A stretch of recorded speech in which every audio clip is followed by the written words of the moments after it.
Hello, I'm Tim Mullaney. I am the editor at Senior Housing News, and also I have an MFA in fiction writing, and so I am excited to share some of my story and some of my thoughts about how I got into freelance writing and landed my professional job and how that relates to my experience in an MFA program and as a fiction writer. I went to undergraduate at Northwestern University in Evanston, Illinois, and I went to the MFA program at Washington University in St. Louis, where I studied fiction writing. In terms of how I got involved in freelance writing, it was really during my MFA years at Washington University. And I was looking for supplemental income, basically. As a student, I needed money. I was pretty frank about that, told my friends in the program that I wanted that. I was looking for that, and some of them had freelance gigs or knew of freelance opportunities, and so passed them along to me, or if it was a freelance job that they had, I was lucky enough that sometimes they could bring me into that same job as another writer. I was doing a couple different kinds of freelance writing, and it kind of ran the gamut from really mindless basic stuff like transcribing video to much more intense and sort of creative things like doing marketing writing or internal communications for corporations. In terms of how the process worked for me, it worked really smoothly when I was in the MFA program as, like I said, a supplemental source of income. I was lucky that the freelance gigs that I had were pretty flexible and allowed me to balance the freelance obligations with the writing that I was doing for the MFA program. But that's definitely something that I also was looking for in a freelance job. I don't think I would have taken one necessarily that didn't allow me that. I know that sometimes that I was lucky basically, and that sometimes you have to try to negotiate that, or you need to, sometimes that balance can be tough to strike. After the MFA program, I moved back to Chicago, and for a while I was unemployed and continued to do some freelancing through that period. Again, I got those freelance jobs mainly through people I knew, and they were similar in a lot of ways to the work I had been doing in St. Louis. For instance, I was doing some writing for the American Medical Association, which is based here in Chicago, doing things like short news articles that would appear on their website about different healthcare related topics, or their board members sometimes would want a ghostwriter basically for like a communication that they were crafting around some message that the American Medical Association wanted to put out. So I would get the brief on that and then have to write something up on it.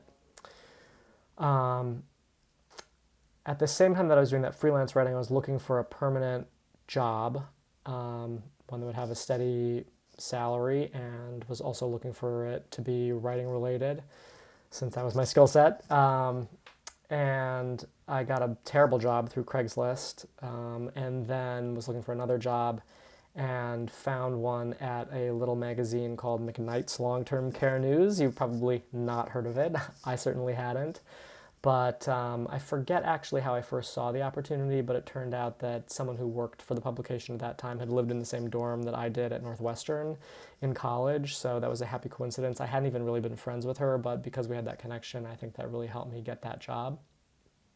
And at the time, it was pretty utilitarian. I needed a paycheck. This was a paycheck. It was a writing gig. It didn't seem terrible, so I took it. I did not expect to stay there necessarily for a very long time. It was a long commute. It was writing about nursing homes. I didn't really have any interest in nursing homes or even healthcare necessarily, but it turned out I really liked the job. It was shortly after the Affordable Care Act had passed, so there was a lot of dynamism in the healthcare market at that time, so I was learning a lot. And I found it really satisfying actually to interview people who are working in healthcare, working in senior care, and reporting on that space. And I also started to get recognition for that and develop a voice as a reporter and as sort of an authority on that space, which I found really gratifying. And so then I was kind of poached by another publication focused on serving that industry, Senior Housing News. So I moved over there in 2000, I don't know, maybe 5 years ago, and have been doing that since.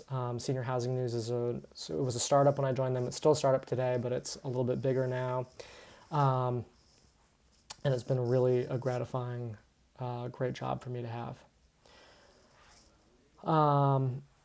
What about the MFA experience prepared me for my freelance and my full-time writing position? The most obvious answer that I would give is just the discipline of writing all the time, doing various kinds of writing, whether it was writing short stories for my fiction workshop or academic writing for my academic courses or poetry for, an experimental writing class that I was taking. I'm a terrible poet. Or the freelance writing I was also doing. So juggling all of those different kinds of writing, managing my time, and figuring out how to put myself in the different headspaces that I needed to be in to do those different kinds of writing was really helpful. And so maybe that's a good segue into the next question I want to address, which is, if I was asked to define what MFA thinking is, what would I say, especially when it comes to an MFA in writing? I think that's a really interesting question.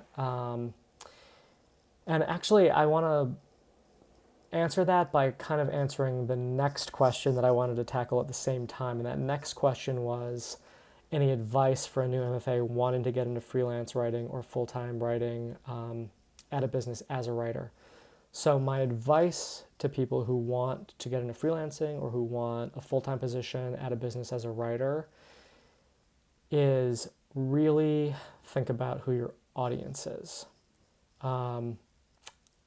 That was something that didn't necessarily come all that naturally to me when I started writing at McKnight's Long-Term Care News. I had no background in journalism per se, and I was writing all of a sudden for basically like CEOs of nursing home companies. I had no idea what, how to run a nursing home company, what a CEO of a nursing home company wanted to hear, was interested in hearing, or would find helpful. And in order to become good at that job, I really had to learn that. That's kind of an extreme example, but looking back in all the other freelance positions I've taken, that was a big initial hurdle, was figuring out who is this audience? How can I sort of serve them?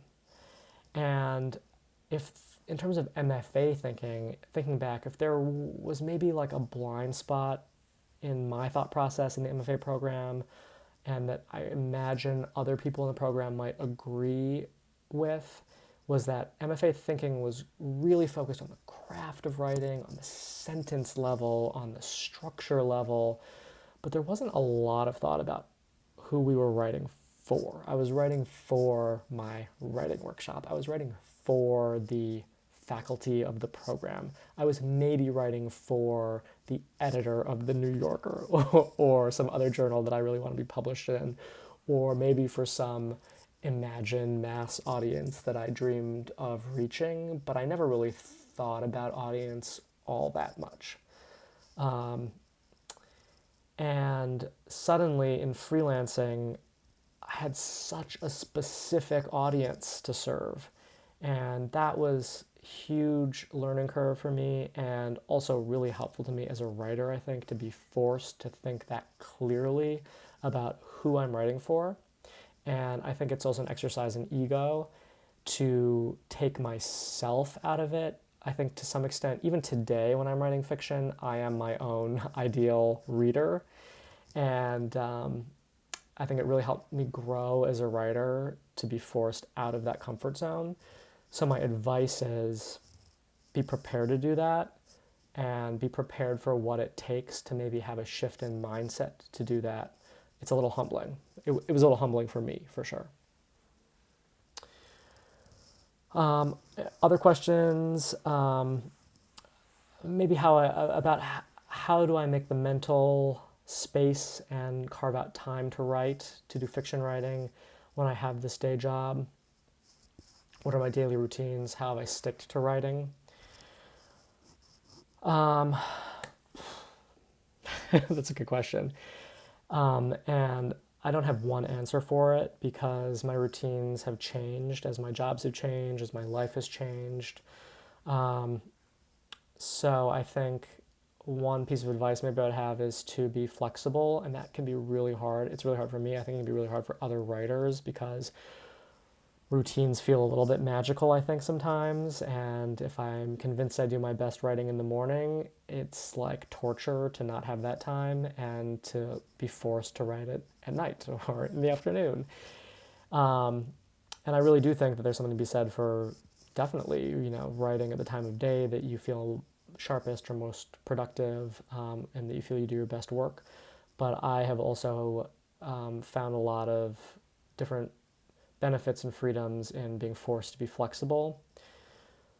So, in terms of the mental space and time, I don't have any short answer except maybe be flexible and disciplined and kind of whatever it takes to be on a routine that feels productive. Um, be a little selfish about that, but also I think it's important, and I found it a struggle to articulate to my loved ones and my friends about my need for this time and space to do writing. When I've been very lucky that everyone's been very supportive in my life to give me that time. But that's been a struggle for me, honestly, from time to time, especially if I feel like I'm not producing something that's great or publishable, um, to keep carving out that time, and just hammering away at it can feel indulgent, I think, to me. Um, but I also know that it's really important to me, to my own mental state, my own identity, my own feeling of purpose in the world, to be able to have that time. So for me, that's been another practice, is being better at communicating about what I do when I write. And so maybe that's another piece of advice, for what it's worth.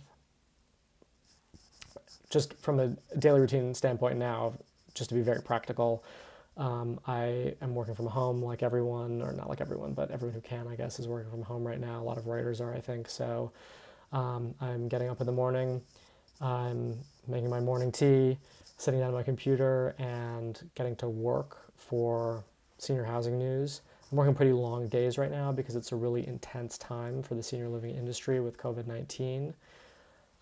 So that's a little bit of a challenge, but after the workday, sometime between 5 and 6.